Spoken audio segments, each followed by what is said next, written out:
Good morning and welcome back to another Afterwards. I'm the host for today, Hanna. So it's ARPS Media again. ARPS is an awareness campaign center.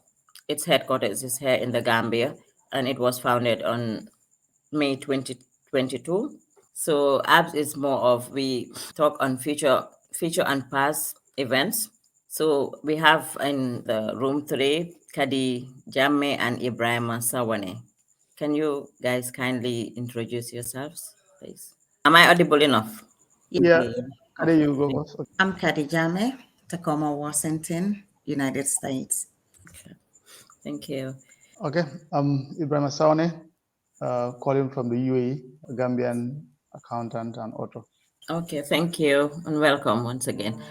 So for the benefit of time, we'll just go through the discussions that we have for today. So, and begin with our discussion one, we're going to talk about Gambia's how it seeks to eliminate HIV and AIDS by 2023. So, the Gambia it sets to make efforts to eliminate HIV and AIDS by 2030, but the recent low testing rates, the stigma, and the prejudice are obstacles to its attempt to fulfill the 2030 goal.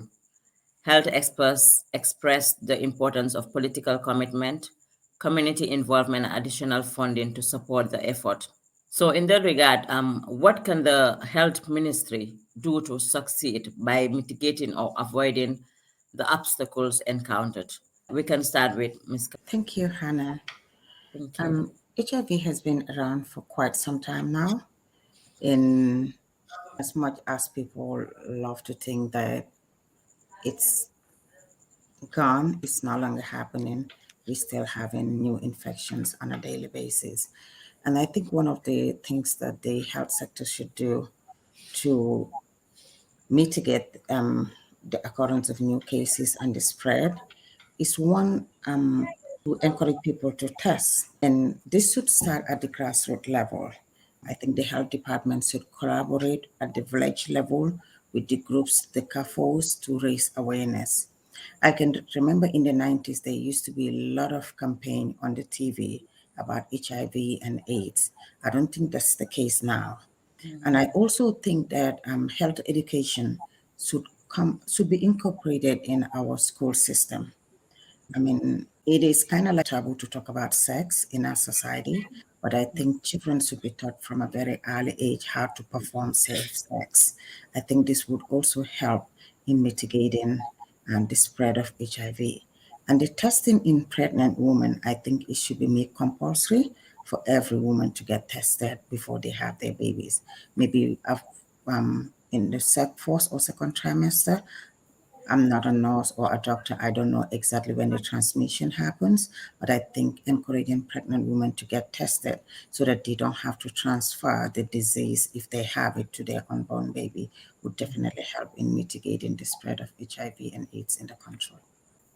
Thank you, Khaddy. Maybe Ibrahim, do you have maybe you want to share more light on that topic, please? So thank you very much, Anna. And I think Khaddy have mentioned some of the critical approach how we can achieve that vision of eradicating HIV/AIDS in the country by 2030.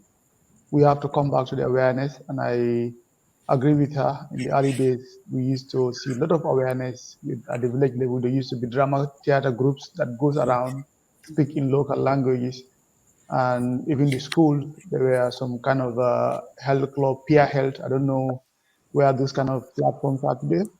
But beyond that, we have new opportunities of how to reach out to the masses. Before you have to travel kilometers to reach out to the masses.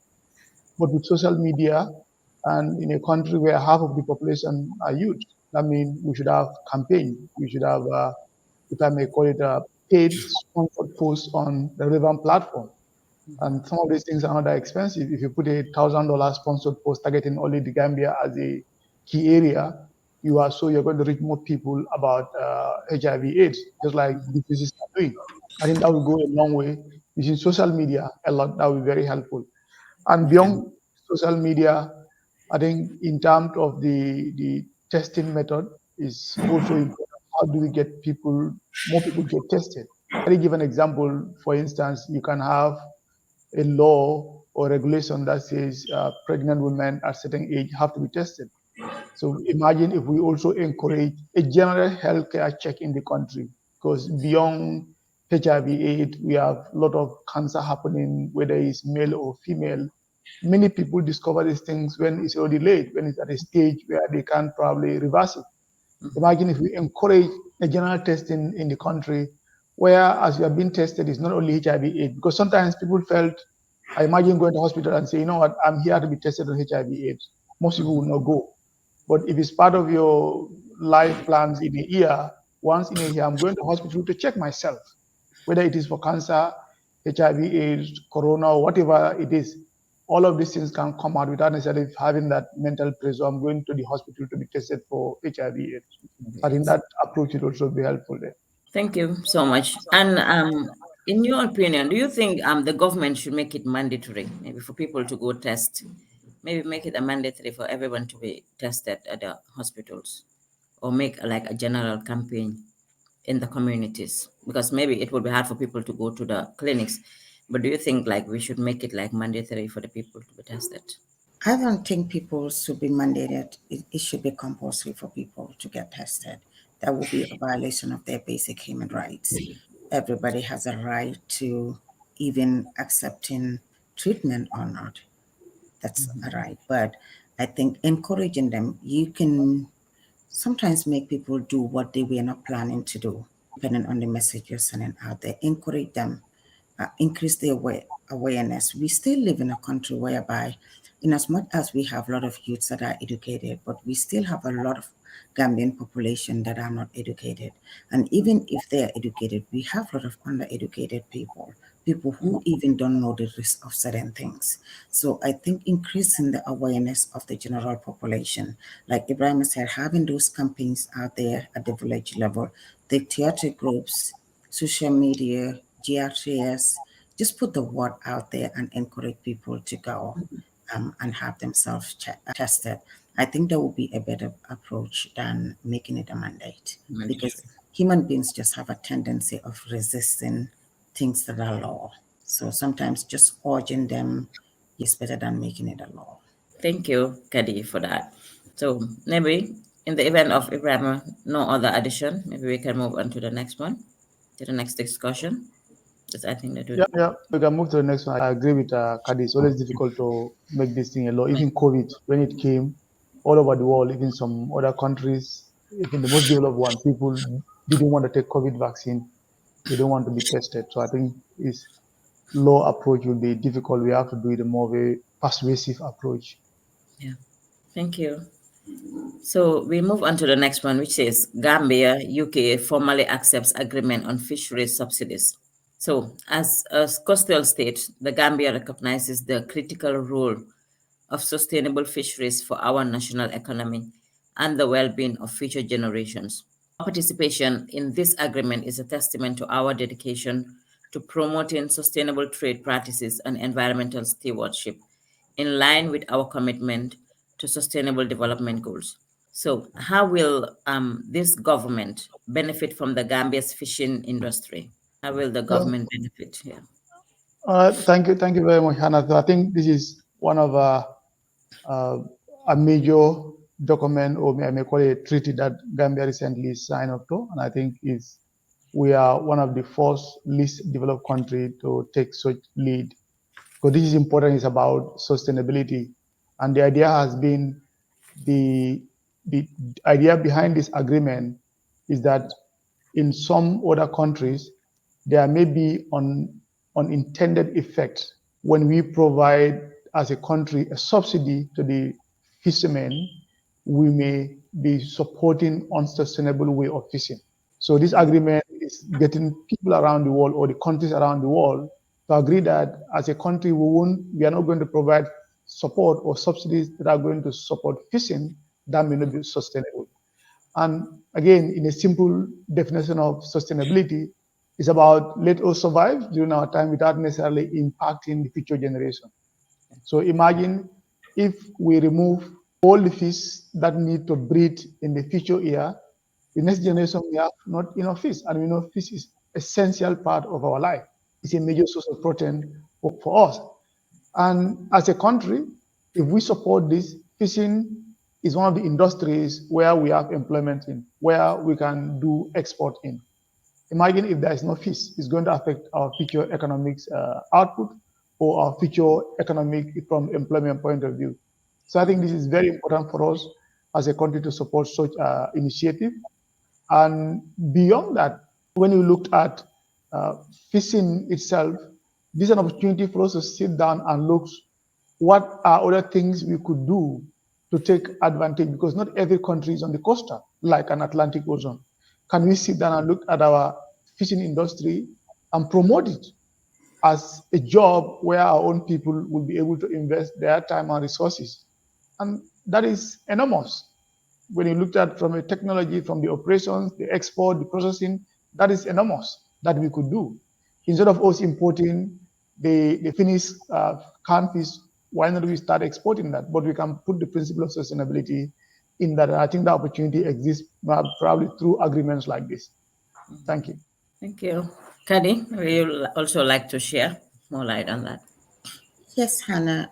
I think, like Ebrima said, this is an opportunity for us to, get rebuild our fishing industry, because I don't think right now our fishing industry is doing as well as it used to be.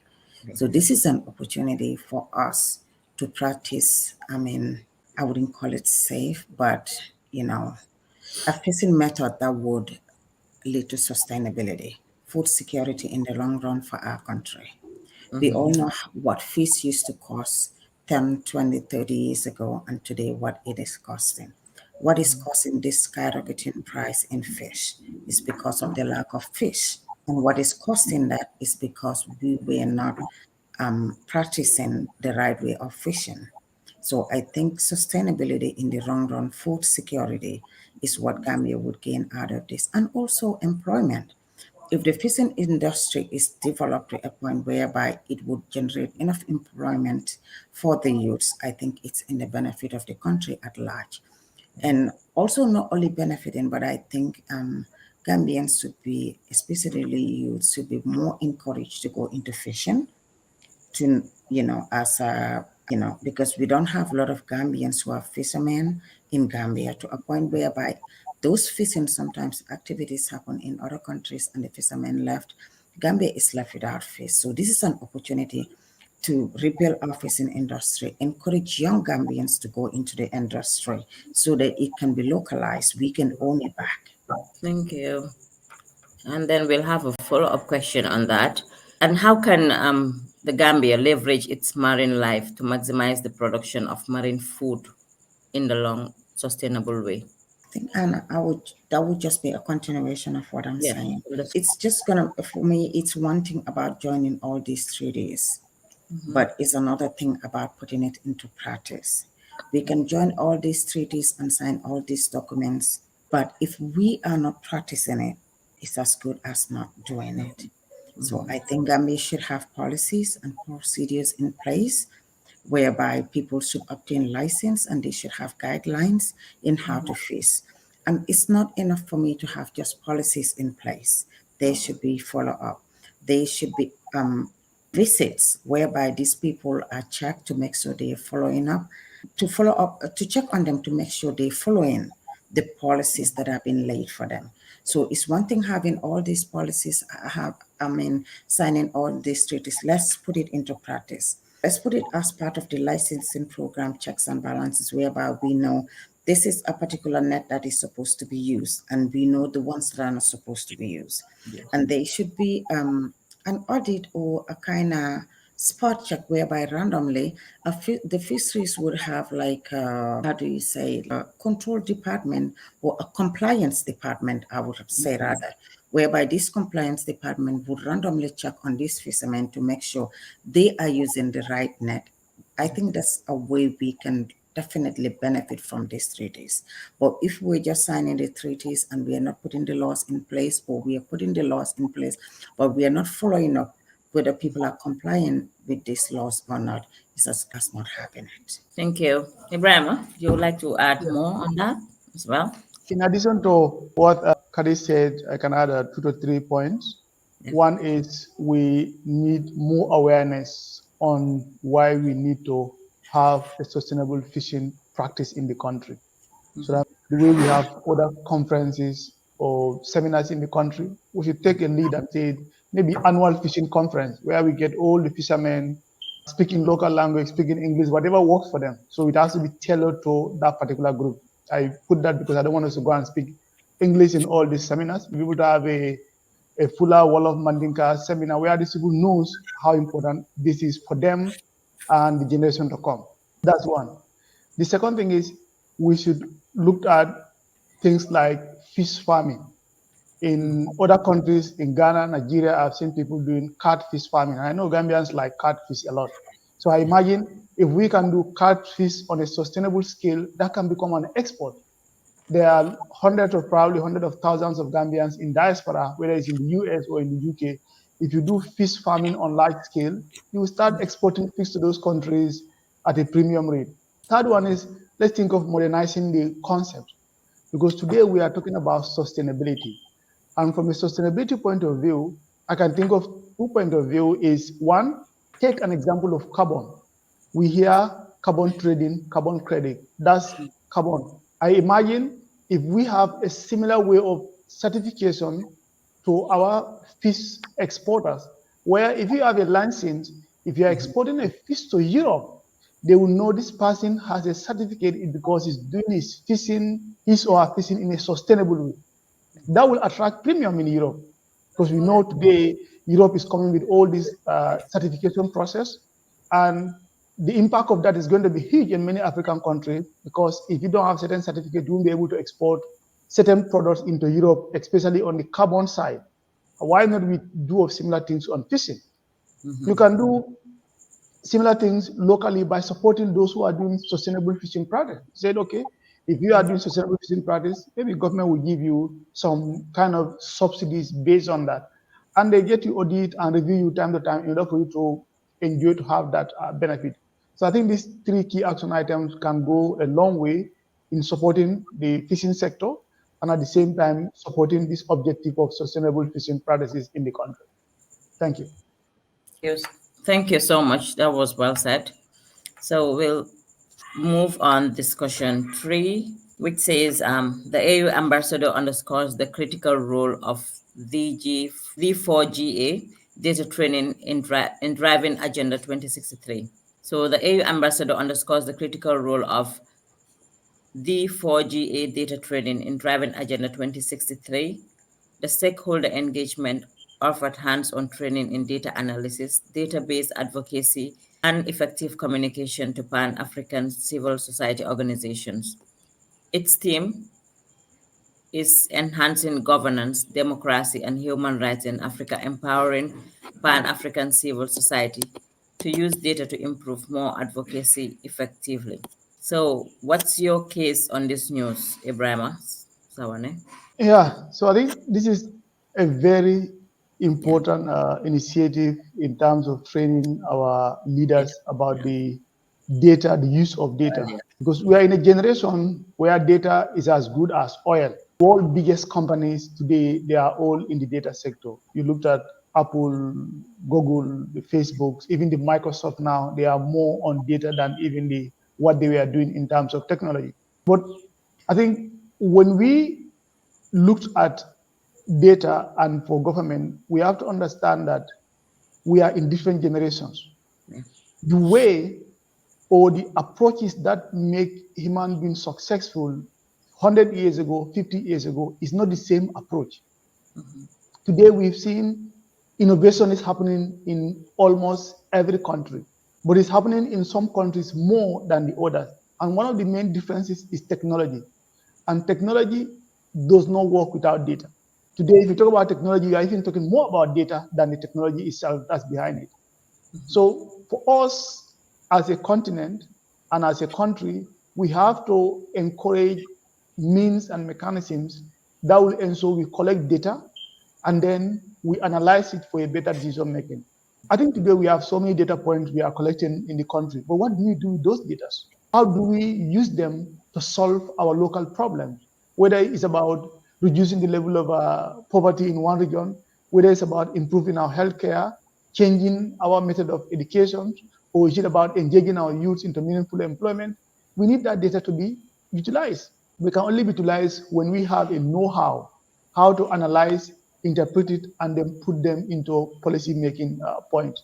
And that's why this training for me should be something that should be continuous in the international level, regional level, but also at the local level, so that we can localize it for our own benefit. Thank you. Thank you. Khaddy, would you like to shed more light on that, please? Yes, like Ebrima said, and I want to add this to it, is like, I'm collecting it. Yeah. We cannot do all this if we do not collect data at the, in the beginning. And like Ebrima said, the world is moving. I can sit here today in my computer and access data from UK, access data from other part of the world, and Gambia is no exception from the rest of the world. So we should go with the bandwagon. I think data is important. I would take, for example, of when you need a birth certificate in the Gambia, you have to go to the alcalde to stamp for you and all that. Why is this happening? We're in 2024. Why can't we have a national birth database whereby every child born in a hospital is logged in the system? I just need to go to the registry to get back my birth certificate. I don't have to go to the alcalo to sign for me to go to the registry too. And I think collecting data would also help us in protecting some aspects of our country. For example, if your name is not in the National Birth Center's database, you shouldn't get ID card. Even homeborn, if you're born at home, you should be registered. The moment you're born, they should take you. All these fake birth certificates and all this are happening because we do not have a national data center. So I think collecting the data in the first place is very crucial in whatever we do. And there should be more hands-on training for Gambians, importance of collecting data, especially in a health sector. You move from one hospital to another, you do everything all over again. If we have a central base whereby everything is logged, I don't need to move from one hospital to another and have to answer all questions again. My data should be available. So Gambia should join the bandwagon of the rest of the world and know that the world is moving forward and move with the world in terms of making data very key. Everything is data nowadays. People barely, you cannot do anything without data. Everything is data. And I think if Gambia joins the rest of the world in training, especially the government departments, because I'm sure some of the private sectors are already doing some of this. But for me, it's about our government sectors. If they could be more training for them to, and for data to be more accessible, I think it would help the country in moving forward and having the information accessible. Some of the decisions we take as a country, it should be like if for example, a decision is taken, there should be a data to show people why this decision is taken. So sometimes you see certain things are announced or certain discussions happen. They just talk about it. Where is the data supporting what is being said? So I think that is very important for Gambia to take this initiative that the Pan African Youth Governance is doing and Yeah. incorporate it in whatever we do. Thank you. And another follow-up question. How can Gambia, as a state, make data and research a focal point for all its sectors in their actions and decision-making process? How do we think Gambia can, as a For me, state, use this to make decisions? for me, it's awareness, coming back to awareness again. People need to be aware of the importance of data taking, data mining, processing, and the keep storage, because all these are different stages in the process of data. If you collect the data and you don't process it into a useful information, there is no need collecting it.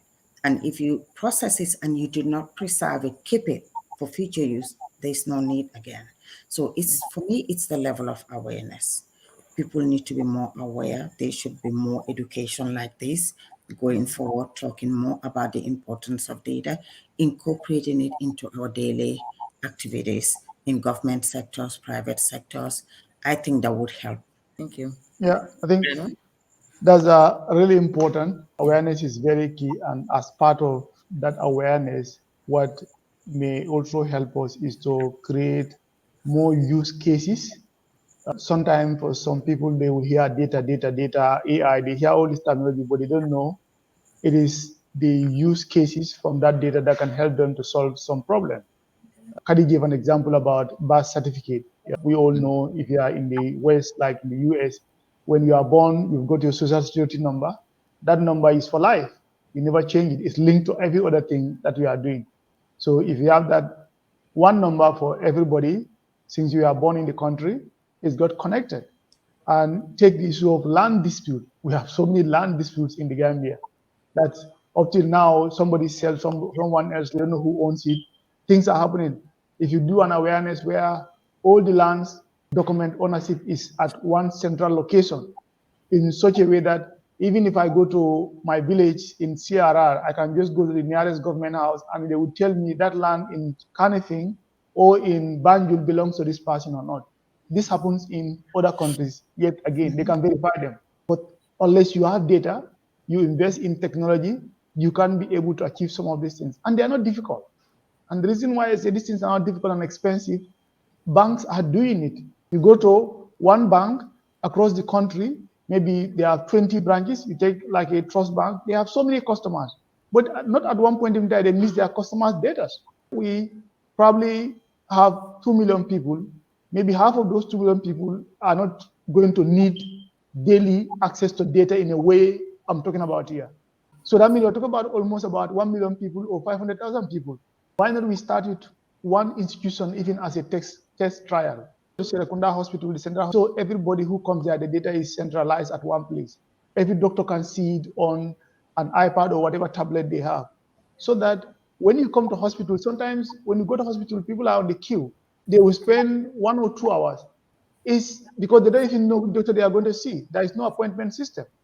Imagine we schedule an appointment for people coming in. It can work in some instances. It may not work for some instances, but we will learn what can we do to improve it. But I think if we build it, we have a local solution. We should be able to use data in so many areas of our decision making in the country.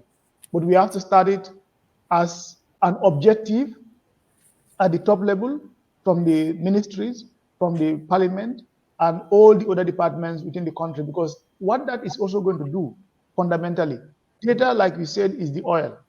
When we invest and put more policy instruments, we will see there'll be more job created out of that. Mm-hmm. Because our youths who are going to school will be ready to learn this and they'll be able to create their own jobs. In other countries today, we see open banking in the UK and other places in Europe, where I can develop a fintech, but I'll go and connect to the banking system to use it in a more protective manner. But because they have policies, they have laws that are making that possible. When we don't have those laws and policies in place, it's actually hindering our economic growth because there is data. I can plan with that.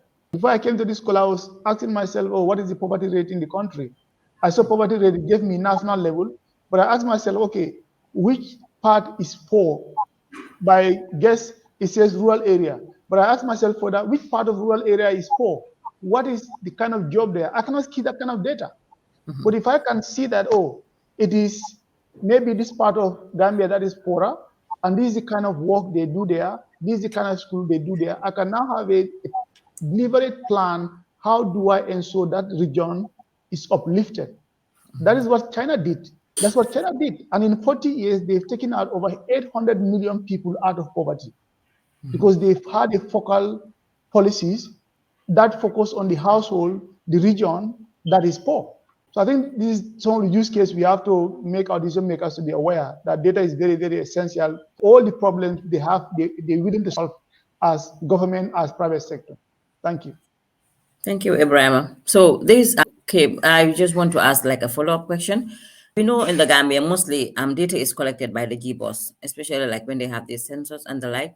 So in your opinion, do you think like the data that they collect, like do they utilize it as it's supposed to be? Because like you said, like you just mentioned, like let's say you wanted to see which country, which region is the poorest in the Gambia. Let's say if the data that they were collecting it's been preserved and it's been interpreted as expected and then circulated to everybody, I think by now in the Gambia we would have known, let's say, which region needs more help and what each region needs, because Gambia is huge, but then each region needs, they have their specific needs. And do you think the GPOs, what would you advise the GPOs to start doing in terms of the data they've been collecting for a while? So I think first of all, I would say with all honesty, they have improvement, because I've been outside the Gambia for almost 12, 13 years now. And when I went out initially, I don't even see almost any data at all. But of recent, I see they put some data on their website, which is as recent as 2023, in all the government sectors, honestly, from the Ministry of Finance, Ministry of Health, they've all started putting data. I think the foundation challenge is what this news is talking about, is that awareness. Because it's one thing, GPOS has the data, but it's another thing decision makers use them, because GPOs don't make decisions. It is for that governor in that region. It is for that minister in the health department, or that department head in one of the government departments that need to make use of that data. But one of the things which I felt probably GPOs can do more, which maybe they are limited by the law or any other government policy, is about the level of transparency we could create in terms of data availability to our young people. Okay. We should have a deliberate act, change the law if it's in the law, to ensure certain data, without necessarily giving anything sensitive, certain data is available on their web where citizens can access it to do analytics. I spoke about this. If you go to university today, you are studying finance or you are studying health, you use data which are talking about company XYZ. This may not be GPO's problem directly, but imagine I'm studying accounting. They say, prepare a financial statement for company XYZ. Or they say, analyze the financial statement for company XYZ. In 2024, we shouldn't be having that. Yes. We should be able to say, prepare the financial statement for Gambia, or analyze the financial statement of Nawek. So if a student goes through that kind of teaching at school, it becomes more practical knowledge, because he or she knows that in my school, I have prepared a financial statement, or I have analyzed the financial statement of Nawek. And this happened to those who are studying those who are studying sociology. Imagine they analyze deeper the poverty rates and the cause of what they believe cause of poverty in certain regions. They are able to give us meaningful output from their research works than if they just land based on a theoretical company. So I think we should have that level of transparency. Again, imagine I want to come and start a business in the Gambia. How do I do a proper analytics to know where my business is supposed to be based? I may open my business in Bakau, but maybe it is the people in Soma or Fonyi that need my business. But I have to get that data first from institutions like GPOS. And there should be right policies that support them to ensure this data is available. In the US, you see the household income per region. You see the poverty rate. You see the demands in various regions. And that helps their startups to grow faster and their success rate increase than us, who probably are doing a lot of the time guesswork. Because I've interacted with so many entrepreneurs. I ask them data about their business. They have no clue. I don't blame them, because they don't have it available. I think that is something that is very, very essential if we can improve on the transparency and availability of our young people who are going into entrepreneurship and others who are also doing social works. Thank you. Thank you so much. And the next question would be on more of like entrepreneurship. So it says a youth-led African enterprise awarded like $800 during the COP28. So the recently concluded COP28 seminar in Dubai, youth-led African enterprises awarded $800 to 8 dynamic women-led businesses as winners of the 2023 Youth Adapt Challenge, and each received a grant funding up to $100,000. The African Development Bank President Adesina said the Youth Adapt initiative is pledged to invest in the youth and shape a thriving future, and a commitment to creating 25 million jobs for the youths. So, entrepreneurship in Africa, where we live, and how significant is such a benefit to African entrepreneurs? Khaddy, would you like to take up that, please? Khaddy, I think you're mute. Yes, I'm muted. Sorry about that. No, it's fine. Yes, Hannah. This is important, especially when we are talking about women entrepreneurs. Growing up, there was this famous saying, I think, in all debates, if you educate a man, you educate one person, you educate a woman, you educate a whole household. So having women as entrepreneurs, I think, is very vital in the development of every country. So seeing these women awarded $100,000 each to develop their businesses, I think will go far in making them achieve their dreams, and also encourage other women to join to become entrepreneurs. Because when you see somebody's doing this and they're getting successful at it, more people would like to join. So I think it is very important the way they're helping this woman to, realize their dreams, to improve their business. And this is just not coming with the award, it's coming with the training, which most people need. Because some people, even with the funding, they need, you see, must be like, for example, you will see a business pop up 2, 3 months down the line, it starts declining. A year later, the business is not there anymore. Sometimes it's not the lack of capital that's why that business went down. They had the capital to start with, but they didn't have the training to sustain that business. So giving them that money accompanied with the training would go a long way in improving their skills as entrepreneurs so that they can be sustainable in the long run. So, Ebrima, maybe you'd like to add more on that as Yeah, well. yeah, no, indeed, it's a very important award. As always, Africa Development Bank supports Yeah. a lot of social causes in the continent, and I think this is one of the many they have done. On the unique thing about this, like Khaddy said, for women, I think we all know by the virtue of our past practices, women have been excluded in so many areas of development. And whatever thing we need to do as a society to encourage, motivate, and ensure they catch up. Not necessarily, it's not a competition, but they catch up to the life they also deserve. I think we need to do that. And we know from my own observations, women's a lot like entrepreneurship. They've started so many business, but they continue to be very small because supports are lacking. And that support, whether it's financial, whether it's coaching, it is very important. And for me, how do we localize this in the context of the Gambia? So I think we should take examples like this. We also create some kind of fund that would be available to our women entrepreneurs. Again, I spoke about the fact that when you don't have a structure in place, there may be some funding available today in the country which we don't know. But when you don't have a proper structure and awareness about it, that woman in the village or that woman even in the city does not know about it. Women are going into agriculture, women are going into the fashions, they are going into other productions. Why not we think about creating a kind of funding, an entrepreneurship funding that will support our women and our youth? I know there are projects in the country today like YEP, but these are projects. How do we continue with them in a more sustainable manner? Why don't we think about putting some funding in place, whether it's going to be $1 million, $2 million in a year, but the objective is this is going to the women to ensure they start their business and they grow. And we don't just give them funding and leave them there, but we have to continuously coach them. Example I know in the country is the women in STEM. They are doing very well. I looked one day meeting in them, but when I look at their works on LinkedIn, I always feel proud that these women are doing very well. We need more examples like that in our society for entrepreneurship as well. Thank you very much. Thank you, Ebrima. Hannah, I just wanted to add quickly into what Ebrima talked about funding. This Okay. funding doesn't necessarily have to be grants all the time. They can even be loans that will come at a lower interest rate, lower than the commercial banks would charge.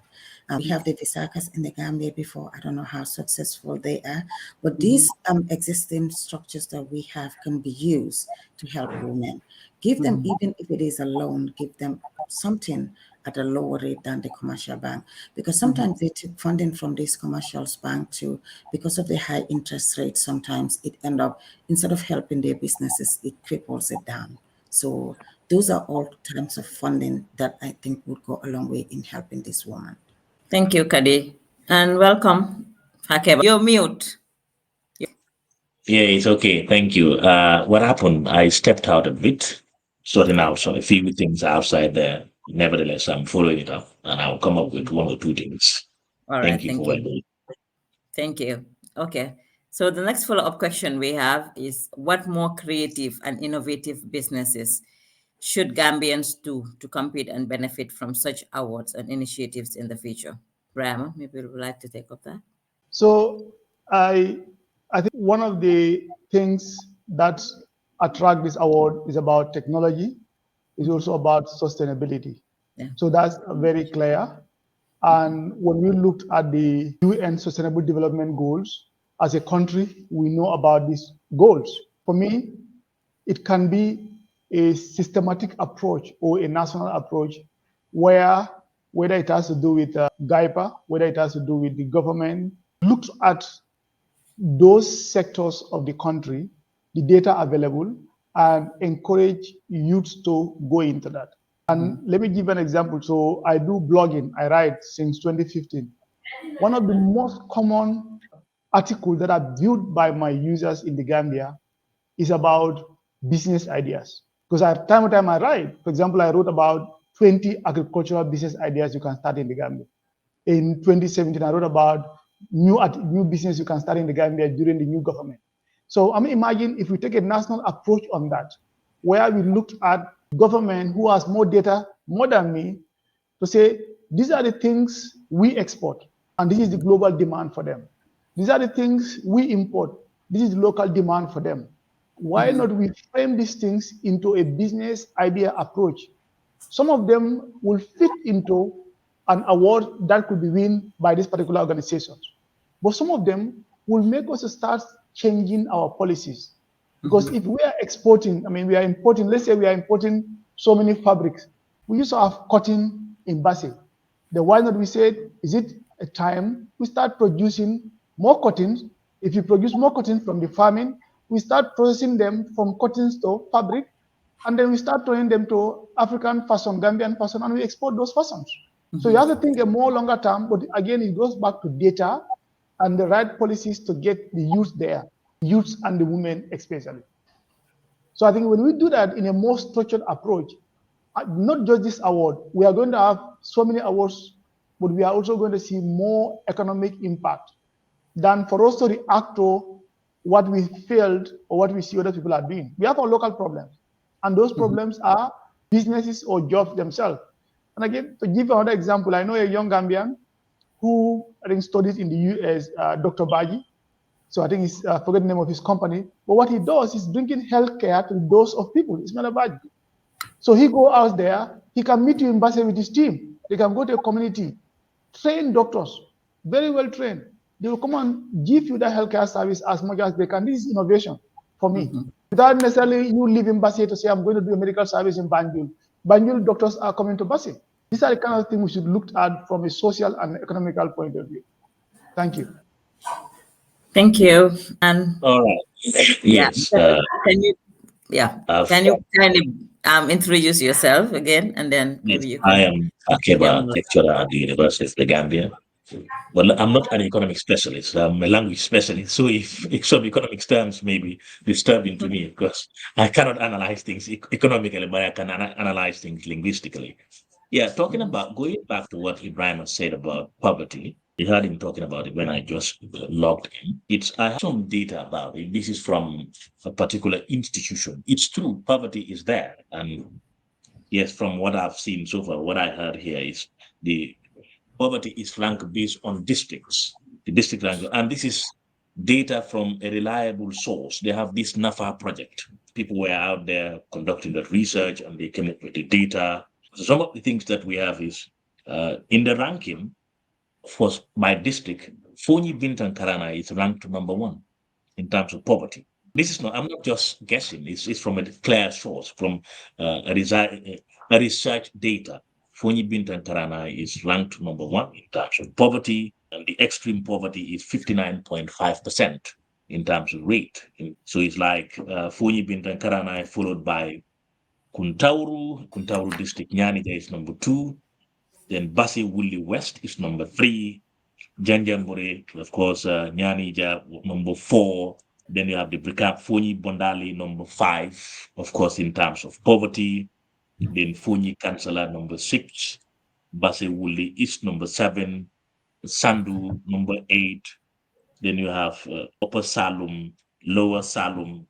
Then you have Nyamina East and Kiang East. These are districts. What NAFA normally do is they have this finance assistance that they give out to people. So it's like they have to send personnel to go and conduct some research before they can. So out of their research, they were able to come up with this. Of course, there are variables that they use to analyze to get to the bottom of who actually is poor and who actually is not poor. Of course, when I saw this, I equally had say, no, I hope this is correct. But what I was told by the expert on the ground that yes, it is correct. We have variables that we use to analyze this. So if you look at it, of course, poverty is naked out there. Maybe you people are in Congo, you don't know what is going on. As Ebrima said, GBOS should be sharing data with us so that with people, general, with the government and with other institutions. Of course, I'm pretty much sure they're doing that. And this is why there is some form of assistance that is being sent to do. Though it is very, very meager. It's almost a drop in the ocean, but efforts have been made. What Ibrahim said, that is a lot that's needed to be done to make sure that these people are given the assistance that they desire, because poverty is naked around that end. This is what I have to say for now until we come back again.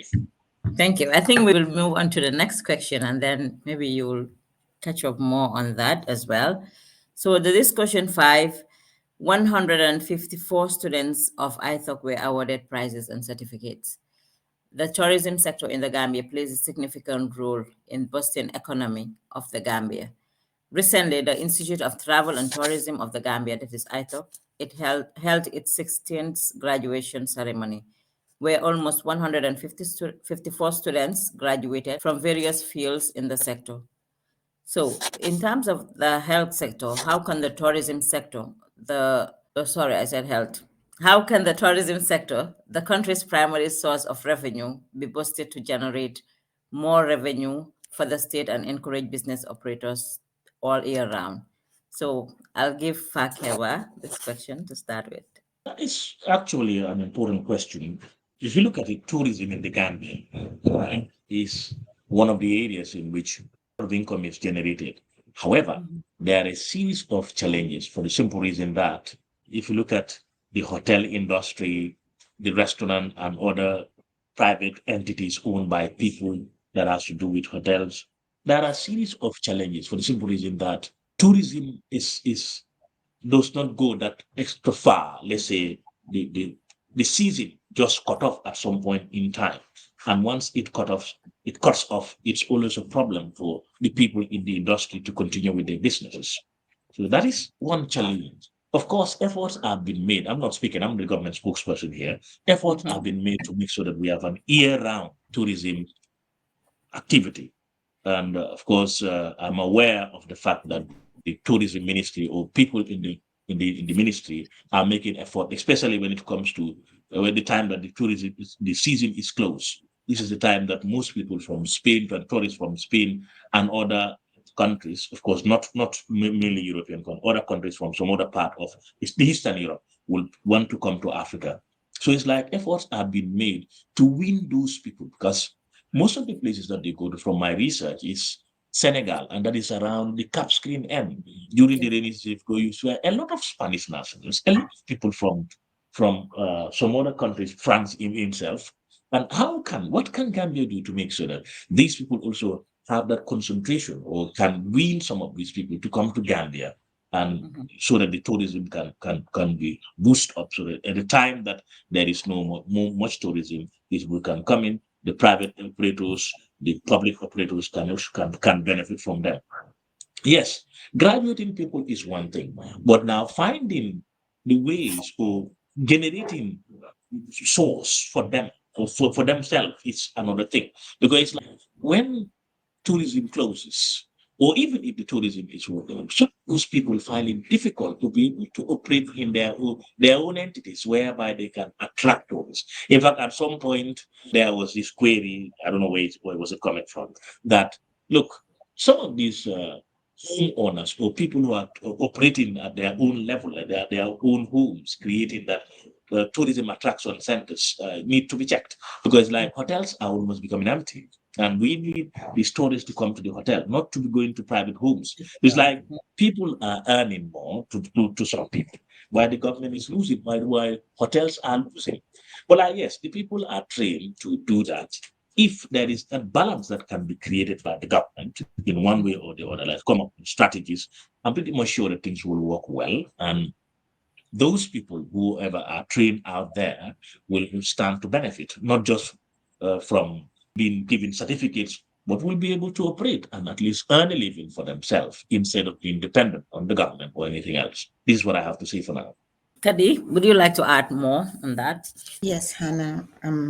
Like Kujabi was saying, I think more marketing should be done to encourage tourists to come year round, but the marketing alone is not enough. I think safety around the beach and safety within the country matters to the incoming of tourism. This may be a national issue or a bit touching, maybe, but some of these things we have to talk about them. Gambia is not as safe as it used to be some 10, 20 years ago. So those are all the things that need to be looked into to encourage tourists to come. You want to attract the tourists to come year round, do the marketing and keep the place safe for them to come and enjoy. And with the advent of the people coming into private homes, it's all over the world now. Government have to look into ways of collecting tax from those people. I live in the US here, and Airbnb is becoming a thing. There's all over advertisements everywhere. People sometimes will prefer to take the Airbnb instead of being in hotels. Governments should look at ways of collecting revenue from those private homes in order to help the sector. Okay. I Thank quite you. agree with that. That's genuine, and that's how it's supposed to be. But looking at the whole thing here is some of the if yes, government is collecting tax for the simple reason that most some of these people are living with is that hotels are expensive, what they charge is too much. But when they go to private homes, consideration is given to them. The charge is not as exorbitant as that of the hotels. So to them, they would prefer going to those private homes. Of course, these are most of them are not registered entities. Let me make it clear. Most of them are not. But like I said, employment is a big challenge. Since there is a big challenge, people are going all out to innovate something else that will help them earn a living. Because like you cannot train somebody as a hotelier or to graduate from a hotel school, and at the end of the day, this person has nowhere or nothing or nowhere to hold on to. So the best thing that they can do is to create something by themselves. If there is no form of creation coming from elsewhere, yes, they will create something by themselves so that they can earn a living. Issue of marketing that you're talking about, I think yes, efforts have been made a lot. There are websites all over. There are people going around. Unfortunately, some people, when they go out there to market, maybe they go into their personal businesses. I don't know how true is that, but I've heard that. But there are efforts that have been made by the government to make sure that I'm not the government spokesperson. Let me make it clear. There are efforts that have been made out there to make sure that this marketing is done in a proper way. People know about Gambia. People have to, of course, stories to make sure that they come down to Gambia to see how beautiful it is, a nice place.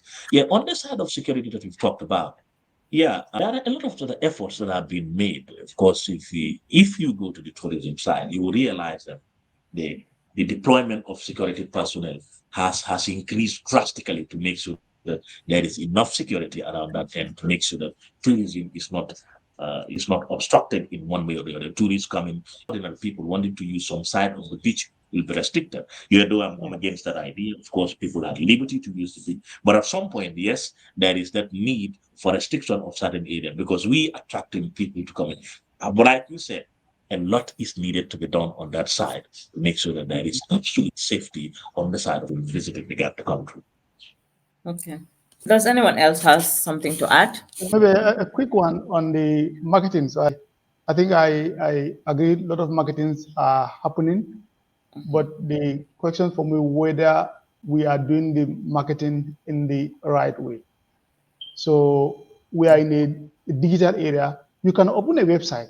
So many companies in the Gambia have websites, but not every website get visitors. There is a right way of doing the digital market. I think that's where we are missing.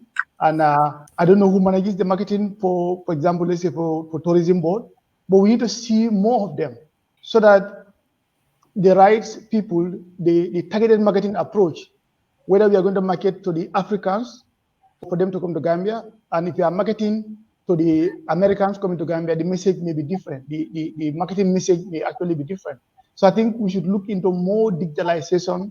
If you Google them, do we see them? This is Google, and that determines there is a analogy they use who comes last.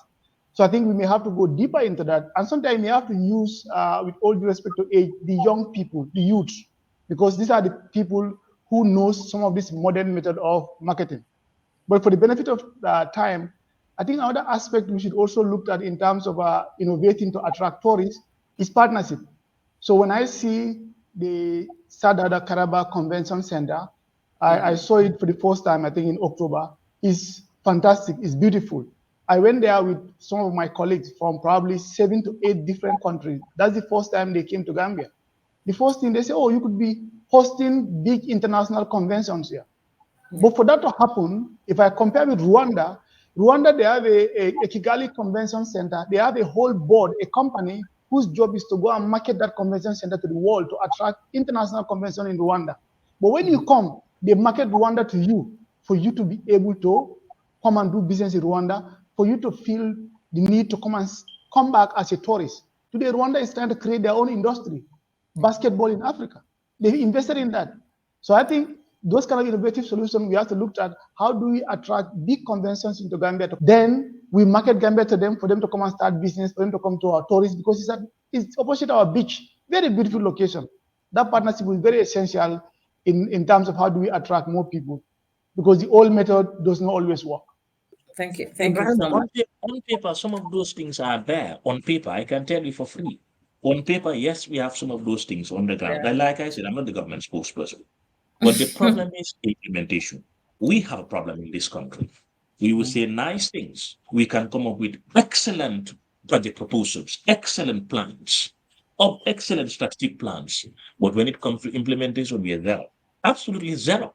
People are only interested in money, money, money, money. That's all. You're not interested in being innovative or creating something else that is going to benefit others. That is good. Well, all that we're interested in, create something that is I'm going to reap an immediate benefit, not a long-term benefit, short-term benefit, because everybody is focuses on money, money, money. That's the problem. I agree with you. The execution is the biggest problem that we need to look for solutions. How do we execute those ideas? Because I know there are a lot of brilliant Gambians out there, in and outside. We have this in some paper, but we need to, and that comes for me deeper into the person, the purpose that you are trying to resolve. You gave a list of the top 4 districts in the country. I came from one of those districts you spoke about, but with the purposeful person and the mindset, we are changing things on our own way. It's not only me. I know there are so many Gambians who are doing that, but we need to make it more nationalized thinking. Again, to give an example of Rwanda, when I was in Rwanda, I met a young guy who told me they start learning entrepreneurship in school. This young guy was basically selling Rwanda to me, and I asked him, what is the message? He simply told me, we know where we came from, and we don't want to go back there again. And for me, as a country, we have to understand our responsibility is not only for ourselves, but responsibility also for the next generation. We can't afford not to solve the problem that we should solve today and let them be solving it in the future. We are going to distract our children and our grandchildren, because if they are supposed to be solving problem in 2030, but they are solving 2022 problems, we will always be behind. So we must have that quantum shift, and that starts from the mindset, both public and private sector. And that's core what you said. Execution is very core to that. Thank you. Thank you. Khaddy, you want to add anything? Or we can move on to the next one. We can move on to the next one. I was made it. All right, thank you. So, 21 boys died of acute hunger in migrant boat bound for Spain. Gambia has lost a lot of young souls in the seas in search of greener pastures. It was reported that 21 Baka boys died of starvation in their boat to Spain. Families of the deceased are all devastated and advise the government to try and create jobs for the youth. How should the government tackle the country's unemployment and migration issues to minimize the backway adventures? We can start with you, Ebrima Sawanneh. So, indeed, very sad. Um, my condolence to all the families and many of the other families that had to go through this kind of experience. Myself here, we had this case. I think in the Gambia today, you will hardly find a family in the country that does not have this experience, especially in a small country. If you don't have your friend or your workmate or classmate, definitely have somebody who is impacted in this kind of case in the past uh, 20 years, because this has been going for a while. And I think just like the way we treated COVID-19, we need to treat this situation like that. It's a pandemic situation that we have to look for a solution around it. It is very complex situation, and a week later, I would love to hear Mr. Kujabi, since he worked with the youth directly as a teacher, because they are more closer than us. But we need to look at the fact that some of these people even have a job. So sometimes we say, okay, it's lack of employment, but it's not employment alone. You have to look at the world we are in today with technology. People are able to compare themselves with others very easily. It's a matter of logging into Instagram, TikTok, or Facebook. You see a friend or a classmate is showing certain kind of life out there. How do we change that mindset is very important. For some of them, they felt their jobs are probably low paid job, and it won't solve the problems that they face today, the visions that they have for their children and their families in the future. So for them, they felt, if I rather go to Europe through this back way, it is better for me.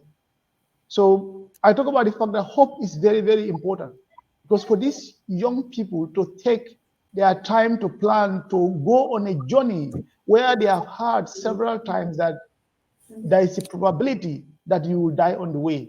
It's as good as somebody telling you to take a poison and inject yourself, and let's run you to the hospital. You will die or you will not die. So we need to look at as a national dialogue. How do we discourage this? And there should be a more detailed study. Again, let that data be available so that people in the country, us in the diaspora, government, private sector, looked at deep dive what is the root cause of this and how do we intend to resolve this. Employment will come in, entrepreneurship will come in, but without those detailed data, we'll keep on hearing this story. People will be saying from different perspectives. But let me hear the view of my other co-panelists today. Fakebba, you can come up, please. May God grant them eternal peace. It's unfortunate that we've lost youths like that. The issue is multifaceted. When I say the issue is multifaceted, the issues behind this baggy thing is so much multifaceted that not one thing is can be blamed or can be said is the responsibility behind. Like Ebrima has said, influence, external force is one factor. Meaning we have brothers out there who will be on Instagram, who will be on some other platforms trying to showcase their wealth, trying to showcase how they're doing well in Europe and in other part of the world. And others who are here watching it will become enticed. And once they are enticed, the next thing they think of is, I should also be there. And I can also make it like this guy. That is one of the reasons. The other reason is parents, pressure from parents. Let's say my father or my mother, of course, sees a neighbor doing very well, and this neighbor traveled to the back with one was successful, say, well, what are you waiting for? You don't see your peers, they're going out there, they're making money, they're building nice houses for their parents. When are you going to build nice houses for us? We also want to live in a nice house before we die.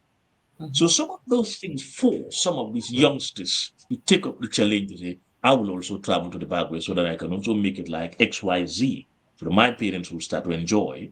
So this is one of the factors. Another factor is among the students, of course, I have some students in the university.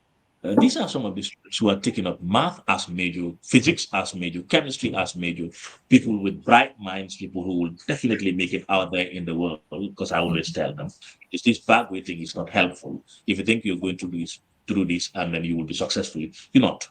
You are at a stage where, at the end of the day, university out there or an institution out there will want your service. So it's going to be like an easy ride for you or just a passage for you. Just continue with your studies and you will make it.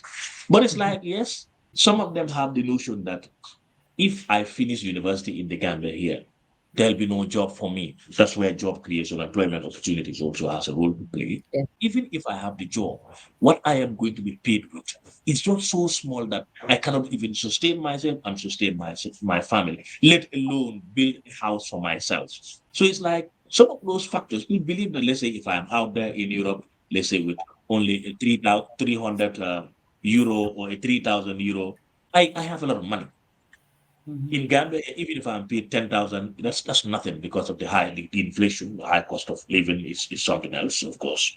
That's a challenge on globally. Yes. So you never tell you no. There is no need for me to stay. It's better for me to go. Like I say, some of my students left. When they left, these are year students, second year students who are almost at the verge of finishing to become ambassadors for their countries, but they left. And some of them got stranded in Tunisia. And it was not long ago, I learned that two, three of them had been repatriated. Of course, I'm making efforts to meet them because they've been very close to me. When they were going, they didn't tell me. But when they were stranded out there, some of them started contacting me and saying, look, what you were telling us to stay because we are almost at the verge of finishing our university education. And once we finish, chances are there for us to travel to either of the countries to do our masters. In fact, to get good jobs there. In fact, we were thinking it's better for us to leave instead of staying. But yes, because they were tempted by what they saw around. What they would, some of their friends were telling them the best way for you to make it is to come to Europe, which is to me is you can make it in the country. Hard as it is, yes, it's true. It's hard. It's difficult to make it in the country. Some of us can tell you that because we are on the ground despite being a lecturer, of course, given paid, of course. At the end of the day, the dependency ratio is something that because people expect you to be giving them all the time. They have uncles will come, aunts will come, other related brothers and sisters, nephews, cousins will be expecting to give. And if you don't give them anything, it becomes a challenge. It becomes something else. So it's like it's difficult indeed. So some of them think that the best way for them to escape poverty line is by traveling, which is wrong. So there is a lot of sensitization that need to be done for people to realize that look, this is not the best way. The best course of action is self-employment can be that entrepreneurship. If yeah, those is challenging. Entrepreneurship, you can start something else. Because I've seen somebody who started business with only a $10,000. This person is a big businessman now. So counseling is essential. Sensitization is very fundamental. People need to understand that it's you don't just pluck money from treetops when you find yourself in Europe or in America, but it's through commitment. It's through work, hard work that you get whatever you're supposed to. The value of money doesn't matter much. Yes, it matters, but not much. Here, I'm pretty much sure that the effort pays. Sensitization is done, and of course, venues are created for the youth, if not through other form of employment, but through self-employment, Mhm. they'll something else. Maybe you said the coming of you said will be a mind game changer. I think so. Though even though not many youths are embracing the idea of going to the University of Science and Technology with taught skills, that is, it's direct education. Yes, it's going to be a game changer, but sensitization is the only way out, and that is general problem in the Gambia. Okay. Thank you. Khaddy, would you like to add more on that as well? Thank you, Hannah. Yes. First of all, I'd like to pay my condolences to the families that lose their loved ones. May God make it easier on them. Like Ibrahima and Kujabi have said, this is a problem, and the problem is not from one angle. Different aspects or different things led to us being in this situation of losing our youth to this ocean. One is peer pressure, two is the interdependency rate in the Gambia, and three is our mindset, the way I see it.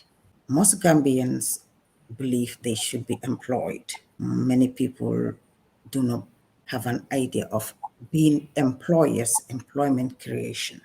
I think technical education should be introduced back into our school system to build the skills of these young Gambians so that they would know that life is not all about getting a job and working in an office.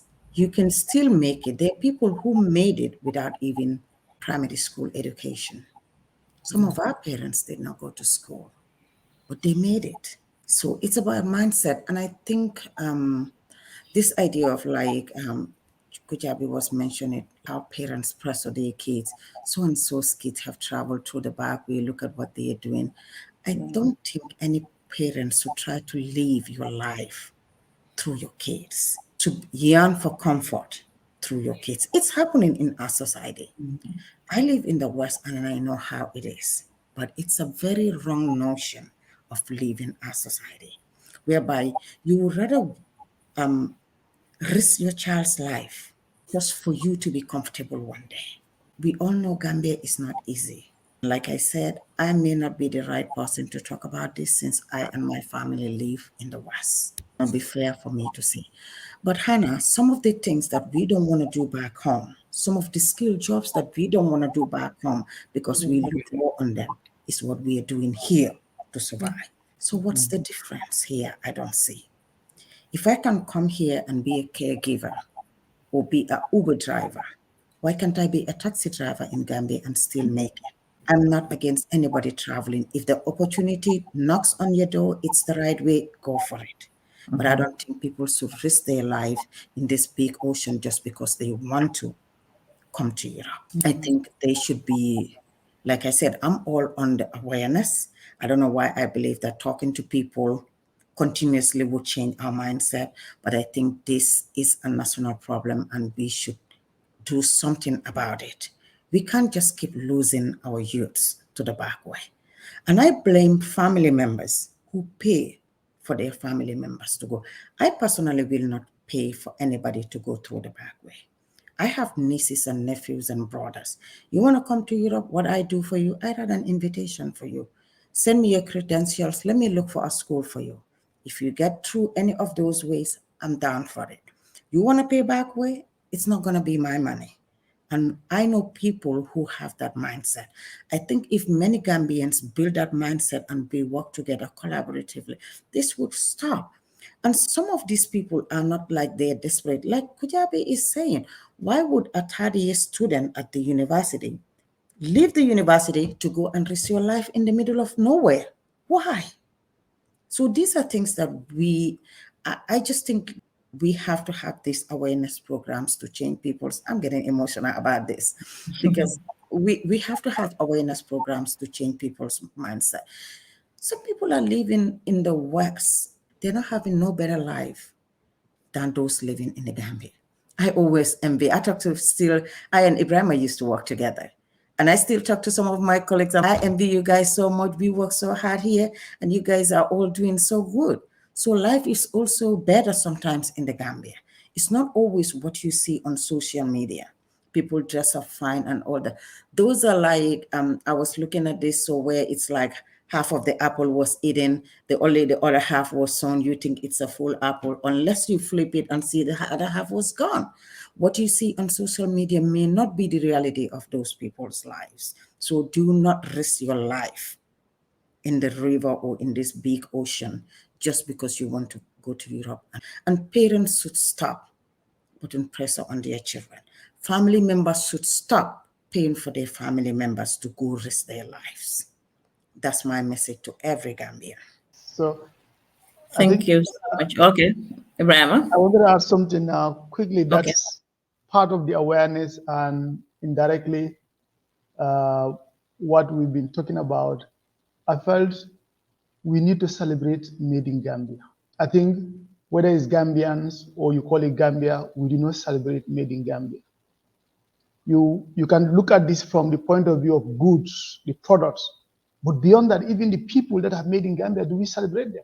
So Mr. Kujabi is here. There are many people I know who finished University of the Gambia. They went out, but do we celebrate them? No. I know my friends. I can tell you, UTG, as a director in one of the big banks in Germany, started with Standard Chartered Bank, but he passed through that. Pamalik Ba is in Nigeria. He studied UTG. I was not lucky. I went to UTG, I dropped out because I didn't have any funding. But I studied my ACCA, worked in the Gambia for 8 years, then I got a job in Nigeria. From there, the rest is history. But how do we create a platform where there are thousands of other young Gambians who are both in the country and outside the country who have achieved success?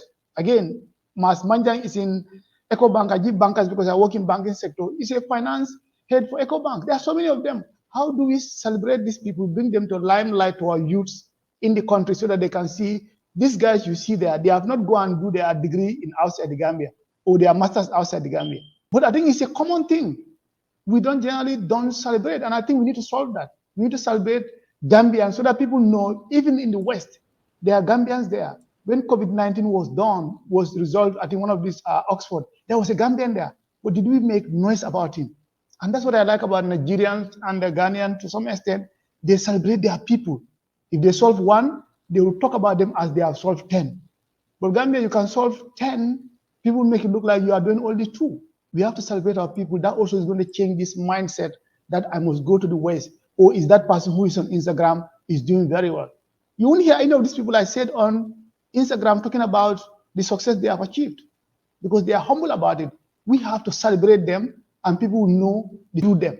Thank you. And just to add to say something. Let me say something about that. You're right. It's generally a problem for people who achieve in Gambia to be celebrated. Like you said, if now I studied, I'm just giving an example. I did my master's at the University of the Gambia, maybe, and somebody did it at Ghana, the University of Ghana, Legon, so maybe a university in the UK.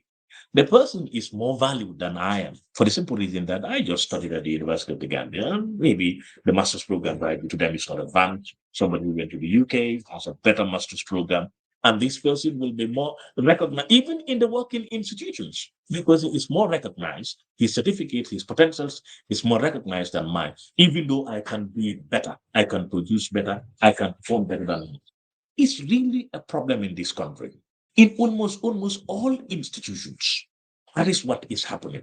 Of course, the made in products that we're talking about is, people prefer products that are coming from outside. In Senegal here, the products that are produced in Gambia, even though, yes, the production factor is very low now because most of our producing industries are shifting to Senegal, the south side of it, like Julburu and others, cement for construction, the jar oil that is used to produce a lot of cement, the gasep, the Salam cement and others. They're not producing now. People on construction entirely depend on cement coming from Senegal. If the cement stops coming from Senegal, there will be no construction. For the simple reason that what they complain is that the tariff or the tax that is imposed by the government on those industries is too high. So they prefer using Gambia as a market instead of being a production institution or having the production industries in the Gambia. They will prefer to use Gambia as a market because marketing is not much a big problem. They can bring in the things from Senegal and sell. In those days, of course, Senegal will collect a lot of things from us here, take them to Senegal, but that's the opposite now. So that's also need to be looked at. Well, I'm not an economist, but the actual fact is we've lost a lot of that to Senegal. Actually, economically, yeah, that's true. And yes, celebration should start, but the mindset is the biggest problem. Oh, no, you studied from that. I studied from Indonesia, for instance. Somebody study from Ghana. You study from the Ghana, and I study from Indonesia. People will value me who studied in the Ghana than who studied in Indonesia. Right. Hanna, I quickly want to add on to whatever they're saying because I'm a product of the University of the Gambia and I'm very proud of it. So what they're saying, I'm a living witness of it. I've worked in the Gambia after graduation for so many years before traveling abroad. Even though I would remember in an institution whereby I came there with a banking experience. Somebody from UK would come without any experience, but they would be a level ahead of me because their degree is from the West. So I very much know what you're saying. And I think it's the same thing coming back to the mindset. Those people employing are Gambians. So it's a whole dynamic shift that we need as Gambians to celebrate our own. I'm there with you, Ebrima. I know what you're talking about, and I 100% agree with you. We do not celebrate our own. University of the Gambia has produced so many legends like Dr. Babu Karba, Dr. Lamin Sanya. I'm currently doing my doctorate program in business administration in the US here, but I did my bachelor's in the University of the Gambia. So without that foundation, I may not have been where I am. And you know what? I think we are very hardworking people and we are smart. I always tell my kids, Gambian students are smart. You will not know it until you share a platform with them. I was working in the Gambia. I have traveled out of the country to do seminars whereby people were so proud of us, what we do, because we work hard. But yet still our own does not celebrate us.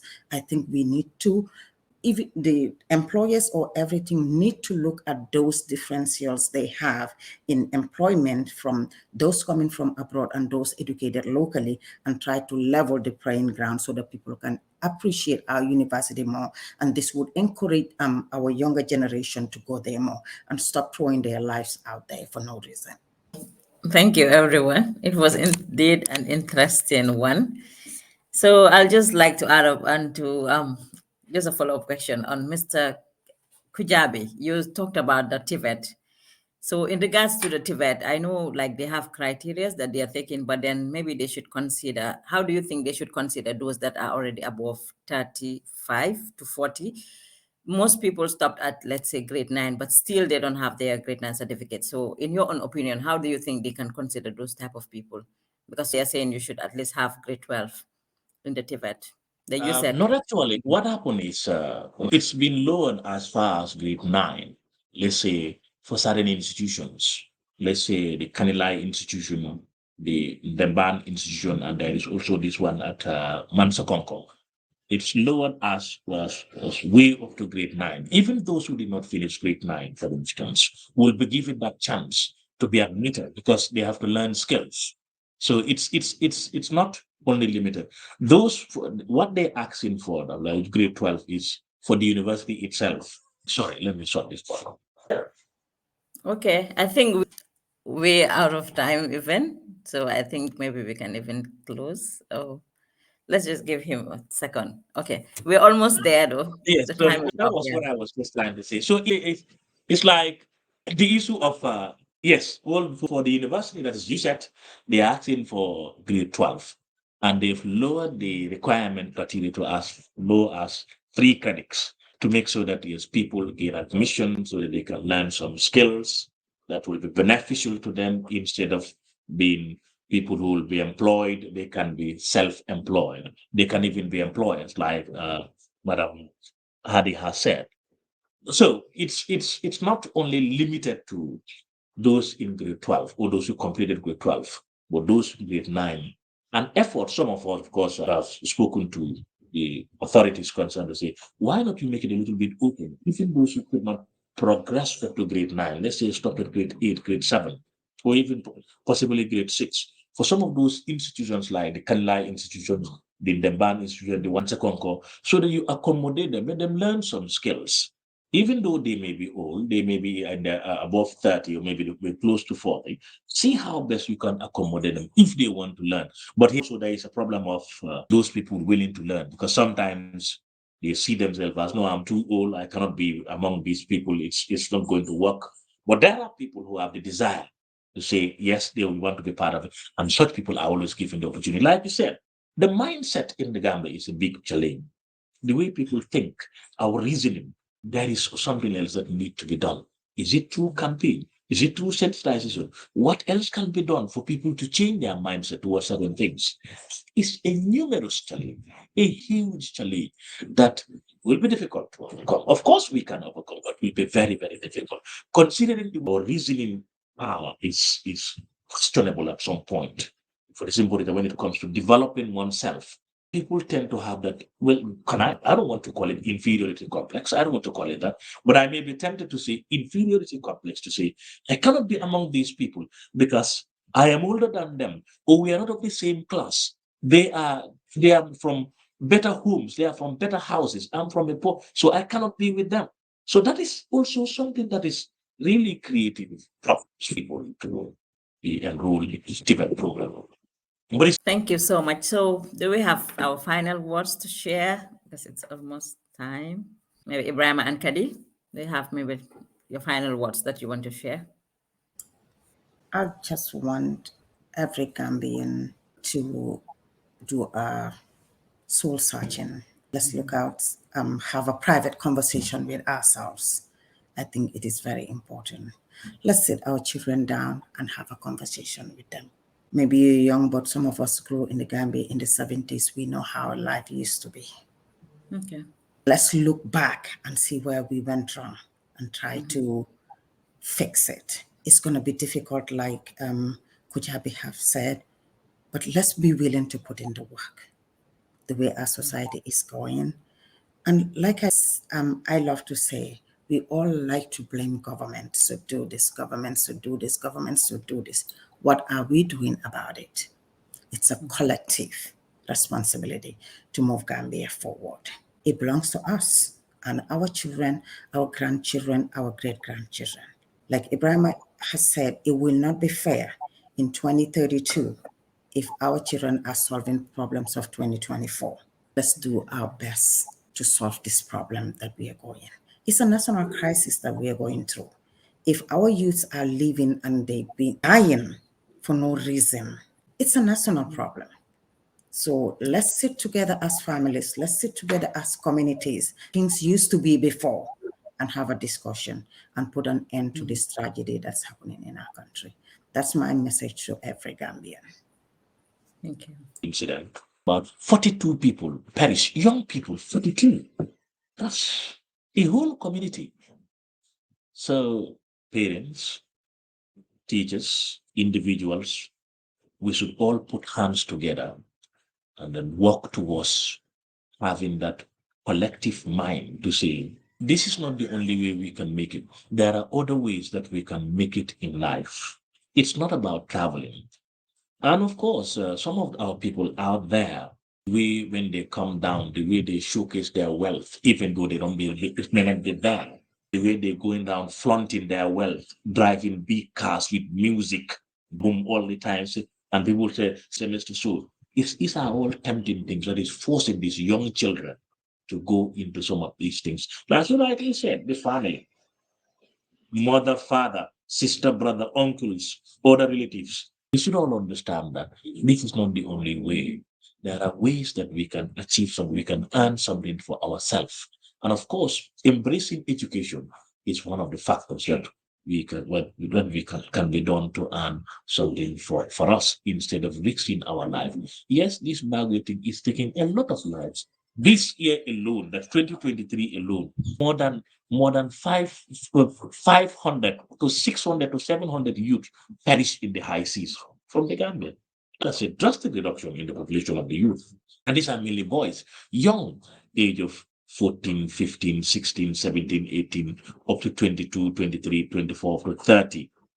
Some even up to 40, but that's not common. The younger age of 14, 15 up to that is what is common, up to 30. So it's a national issue.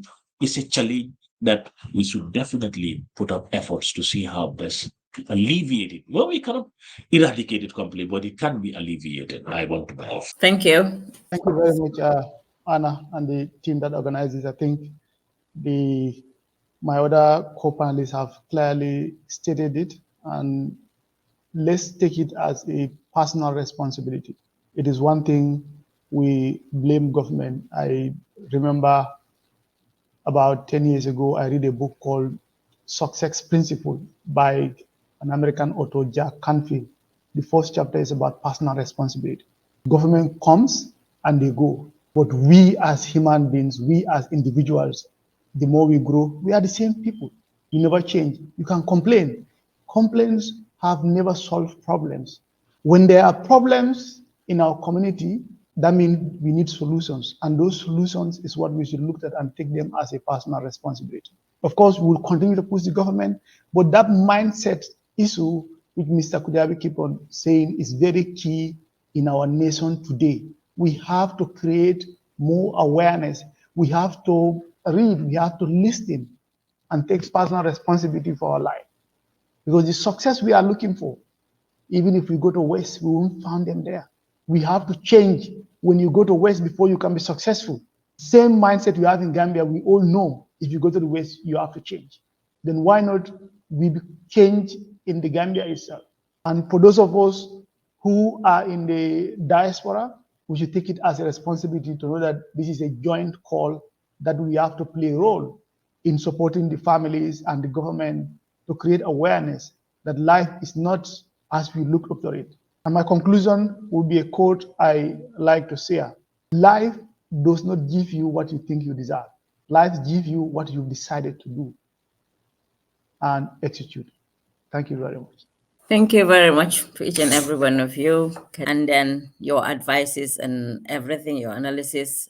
I think like if we follow up on such programs, it will really help. At least we are doing a quarter in the development of our nation. And I'm sure these advices, if it being heard to by the government, by our youths, I'm sure the Gambia that we dream of will definitely have it someday. At least we're also sharing our quota. And like we all said, it's more of like the more of awareness campaign. We need to be there for people, for one another. And thank you so much for your time. And I appreciate your time.